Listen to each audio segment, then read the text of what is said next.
Talks. I'm Nicki Scholl, and Nicki Talks is a series of conversations with interesting people who live on Cape Ann. And today my guest is the endlessly interesting Reverend Deenen, who is the pastor at St. Paul's Lutheran Church in Lanesville, and a lot of other things, which we will explore in the next half hour. So welcome, Ann. Thank you. It's nice to have you here. Thank you. Thank you for inviting me. Yes. Yes. I was listing some of the things that I associate you with, and I kind of ran out of paper.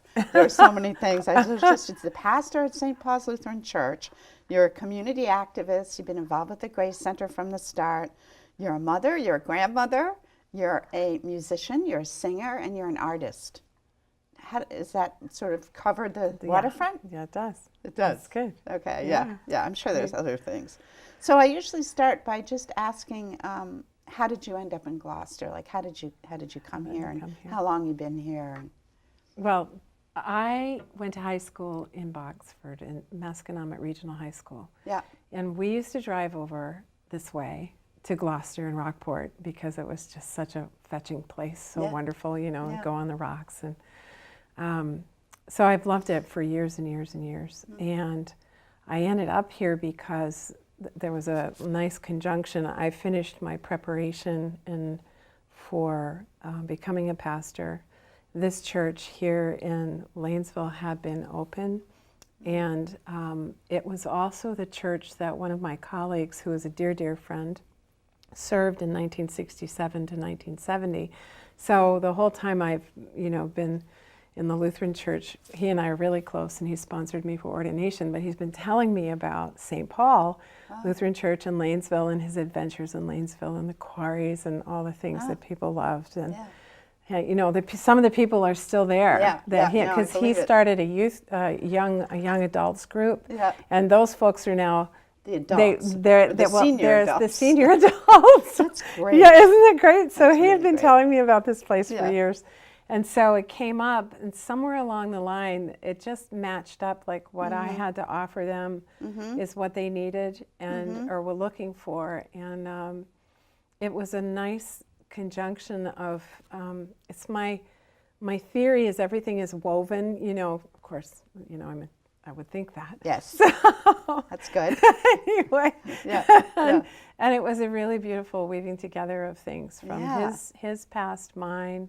Well, there was a long-term pastor there, right? Yeah, there was for years. Maybe way back, I don't know. No, Ralph Walter. He was there for 22 years, so he preceded me, and then there was an interim, and it was during the interim period that they formed their vision, and then the bishop gives them names, and mine was one, and they interviewed me, and there was a lot of beautiful things about it. Yeah. So.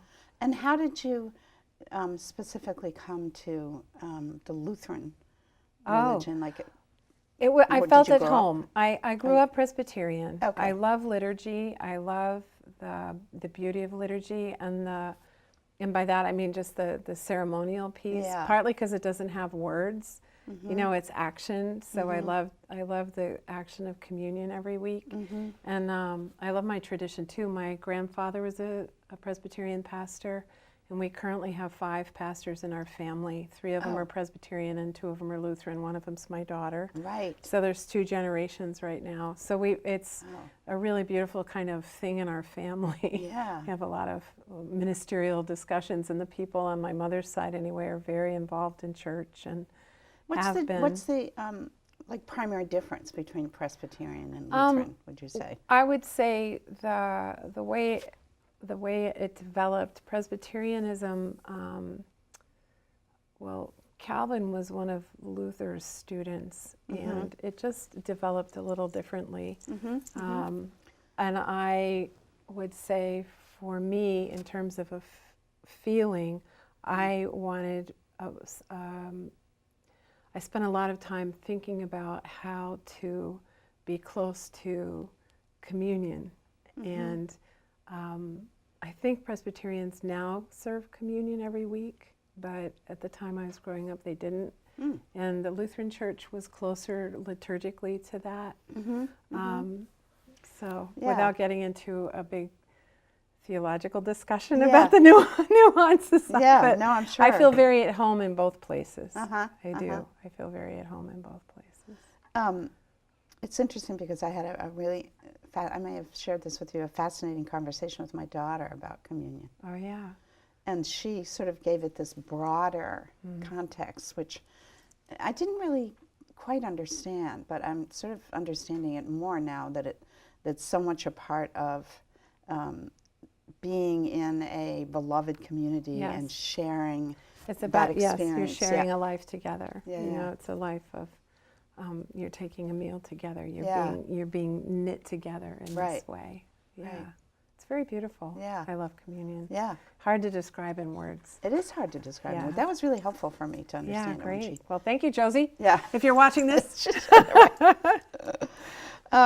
So I know that you're also studying too, or in some kind of a, to be a chaplain. Well, all along, I have been interested in refining skills.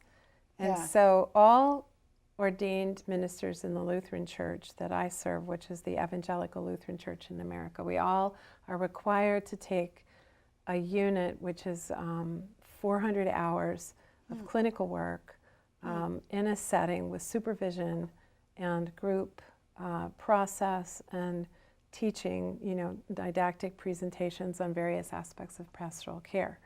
So it's an intensive kind of clinical, I'm sure you had to do that for social work. It's very, very much like that. So you're in a hospital, or you might be in a different setting. You might be in a nursing home or some other setting, but you have supervision over your practice. You write up verbatims, you write out conversations.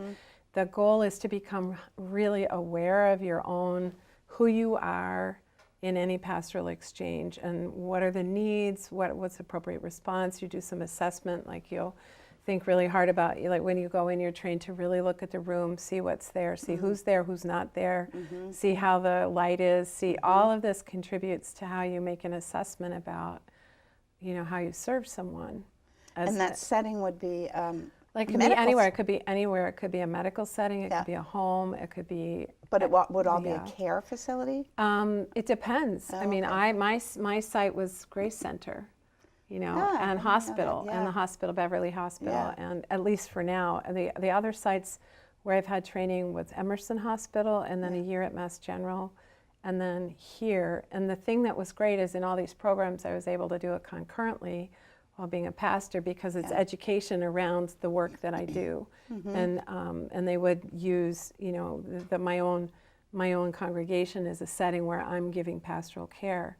So I work on, it's a lot about developing presence, not being defensive, being a non-anxious presence, knowing your own needs, knowing how to set them aside, knowing how to not get overwhelmed with people's sorrows. I mean, compassion, fatigue, and burnout. Yes. To prevent those. I know you know about this as a social worker. So it's a beautiful kind of training. And the reason I wanted to do it is if I wanted, it's been a long-term, kind of long-range goal about becoming a licensed chaplain, which means it's a credentialing thing. You don't need it actually to serve as a chaplain.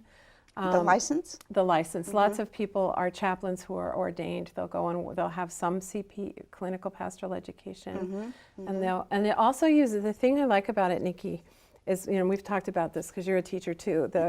It's a kind of action reflection. So you have an action, you reflect on it, then you come back. It's a praxis theory oriented. So it's that circle of consideration. You're always learning, right? And churches are like that. Churches are always learning how to be church, and hospitals, healthcare, we're always learning from the institution and all the things. So on an individual level, it's about really attending to your own practice and to be more effective at service. And I really think about it in kind of directly related to sort of the American way of dying. And the separation from, the spiritual aspect of coming to the end of your life, that it's part of your life, that it's part of your life. As opposed to all the beeping machines and, and the separation from that the role of the chaplain would be really key in that. Yeah, and chaplains, I think the language is changing partly too. Yeah. It's starting to be called spiritual care. Oh. And this is a response to people associating chaplaincy with particular, religious orientation, but many people that we serve now, whether you're a pastor or not, in the hospital or not, or Grace Center or not, are people who are not affiliated at all with a religious tradition. Religion, yeah. Or they were as children and they aren't anymore, or they were in one tradition and they're exploring another. So you have to have a lot of versatility. So spiritual care, it's starting to be called spiritual caregiving, because that's part of us, part of our health. And it's also changing in healthcare to do more research around spiritual care. Does it make a difference in people's lives? Does it actually help you bear an illness? And it turns out it does. Yes. And I mean, I'm not surprised about that. Yeah. Well, and you know this because as a social worker, so you're with people making meaning of whatever the experience is. Absolutely. Right? As a therapist. Absolutely. So you have to make meaning of these horrendous situations. Yes. Yeah. And bringing those to language is part of the work of spiritual care, and then trusting that every person, I mean, this is an assumption I make, whether it's true or not. Yeah. It's the assumption of spiritual care is that we have the capacity to make meaning from our lives, and that we have a spiritual life. For whatever the word spirit means, the whole is holistic, the capacity to love, the capacity for relationship, the capacity for compassion. Yeah. And I think about, and this is so interesting to me, which is why we're still talking about it, but I think about the, the idea of Jesus as a healer in that particular capacity of being able to be present with people who may have nothing in common at all, except your humanity. Exactly. And in this case, perhaps the end of life, or, a serious medical diagnosis. And you have all the players in the room and all their lives and all their interconnections. Exactly. And, It's really fascinating. It's really beautiful work. I love pastoral care. I love it. I mean, I don't think, a lot of people like different things about being a pastor. I like the worship. I love the worship. I love the pastoral care. I love the teaching part of it. I love the families. I like the intergenerational piece of it. Like you've got people across the whole lifespan. I'm going to we're going to have confirmation soon for a group of girls that I've known since before they were born, their families. It's beautiful. I mean, just being with families in that way, being with people. So much. We need it more and more, I think. And I think the other piece that I love about at least our church is pretty stable, in terms of life. Okay. It's just kind of there. Yep. And it's a very beautiful place to come and be refreshed. Yeah. And it's very steady. And that's one of the things I love about serving on Cape Ann, because I think all of the religious communities are like that. The temple's long time place. The other churches have been there, and there's a kind of rootedness that's important in such a rootless time. Yes. Yeah. Yes. So I appreciate that. To me. Yeah. Watering holes. Yeah. Yeah. So how do you do you self-identify as a feminist? And so, absolutely. How do you bring that into all of this that we're talking about? Well, I was lucky to have great teachers, and so part of feminist understanding, at least in theology, is again you're looking for the voices that you don't hear. So that's kind of all a part of liberation theology. Who's excluded? Right. Who's telling the story? Who has the power in the room structurally? And that's a piece of it. And that's also a piece of pastoral care. Because when you're in a room with a sick person, there's other things going on as well. Race, which you might not class, know about. Education, social location, all of that. And that's partly the gift of feminist theology.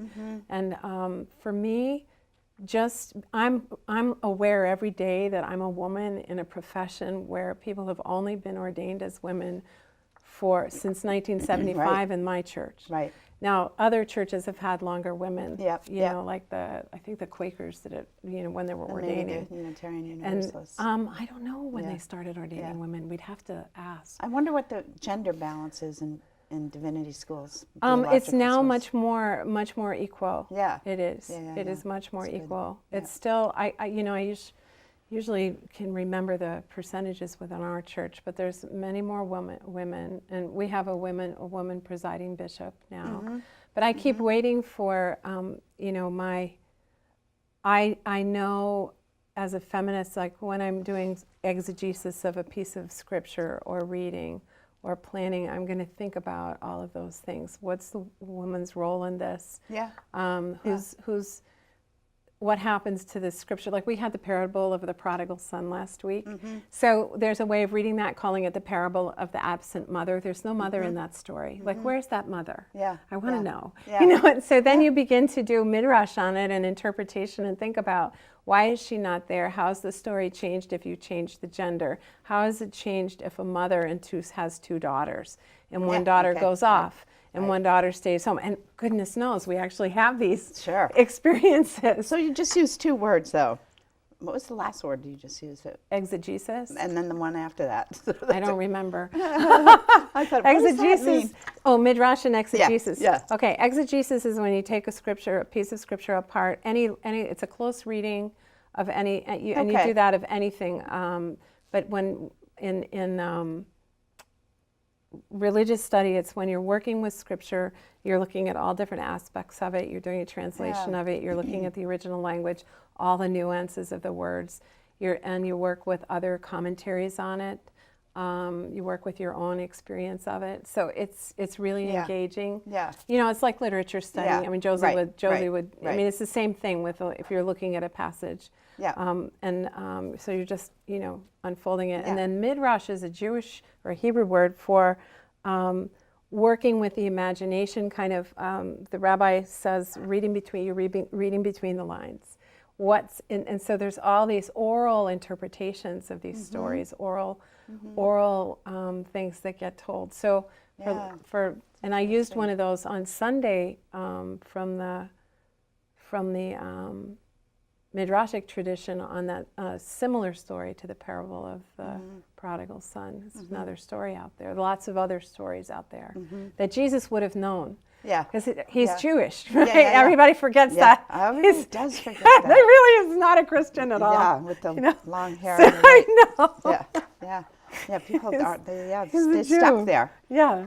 So that leads me to one of my questions, which is that I know that you're married to a Jewish man. Yes, I am. So I think it's interesting to think about, or at least talk for a couple minutes about how you bring those 2 traditions together, both in your work life and in your personal life. Like how does that, the tradition of the temple and everything that happens there and the holidays and. Well, for me, it's very creative. Like they feed each other. So in terms of how everything that I understand, I mean, all of the New Testament is dependent on the Jewish scriptures. Yeah. The early church was the Jewish church. There's lots of commentary in the writings. There's all kinds of wonderful back and forth things. Everybody who's writing those letters, St. Paul, for example, he's a Jewish teacher. Jesus is a Jewish teacher. They're using their tradition to talk about what's happening. So for me, it feels very familiar ground. And when I go to temple to a service, the scriptures there are very familiar to me. It's a different context, but I see the relationship, even between liturgy. This Christian liturgy, of course, comes out of Jewish liturgy. So the bread and the wine come out of the Jewish rites, and the reading of publicly reading scripture comes from Jewish history and Jewish liturgy, and the practice of reading scripture out loud to the people. That's inherited, So almost everything we do rests on. Connects back. Yeah. So it feels like a beautiful cloth to me. Yeah. I keep using the word weaving. It's just So and like it's kind of there's a great cross-pollination for me anyway. When I will go to Torah study on Thursdays with the rabbi. He's got a wonderful Torah study. Lots of people from the temple go, and other people in the community go, because it's just marvelous. And that's on Thursdays. I would love to go to that myself. Yeah, call him and go sometime. You don't have to be a member at the temple. No, you do not. It's really beautiful. Yeah. Willie goes, lots of people go. Ellen goes, all these people. I didn't mean to use personal names. No, it's all right. Local TV. Local TV. So, Yeah, it's really, yeah. so the cross, the creativity is wonderful, and the collaboration is wonderful. And I really love being part of the two communities. Oh, yeah, it's so rich. It is rich. Yeah. We have a lot of festivals in our family. We have many festivals. Yes, that's pretty great. It is.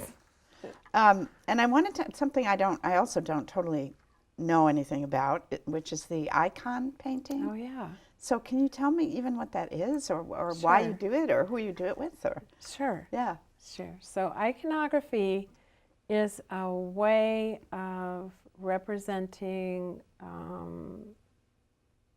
saints. It starts off as kind of a representation of holy beings, not to worship, but to kind of venerate.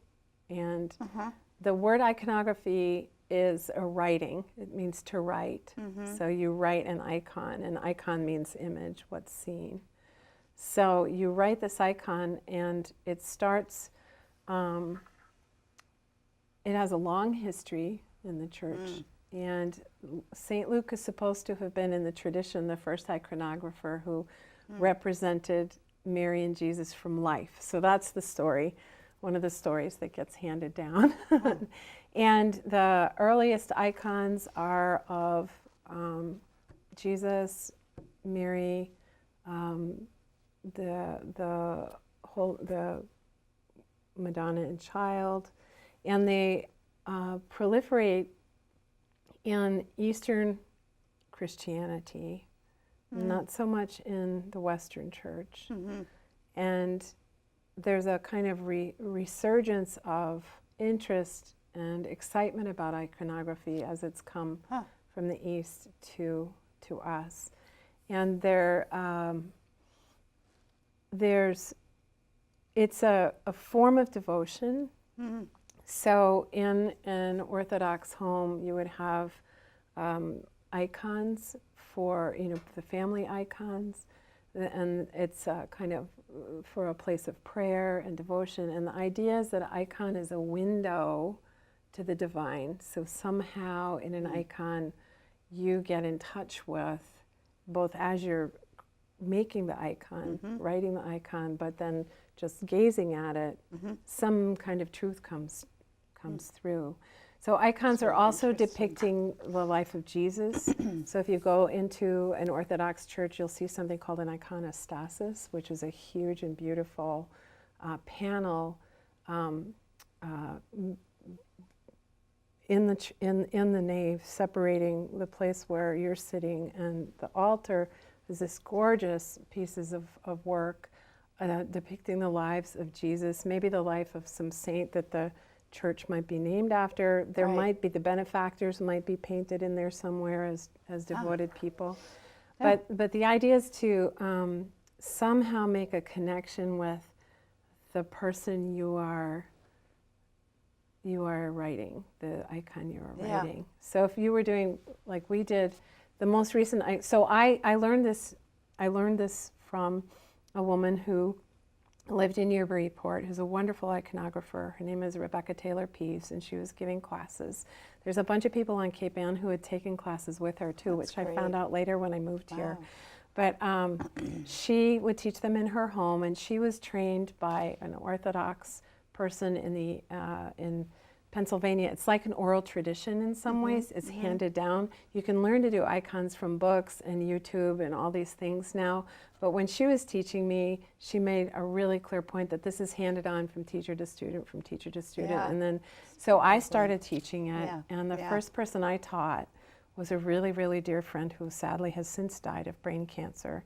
But we sat and I taught her, and then we started, I would teach maybe one or two other people, but she wanted to do a class together, and we started teaching a class every year at a Lutheran camp for a week. And we have six to 10 students.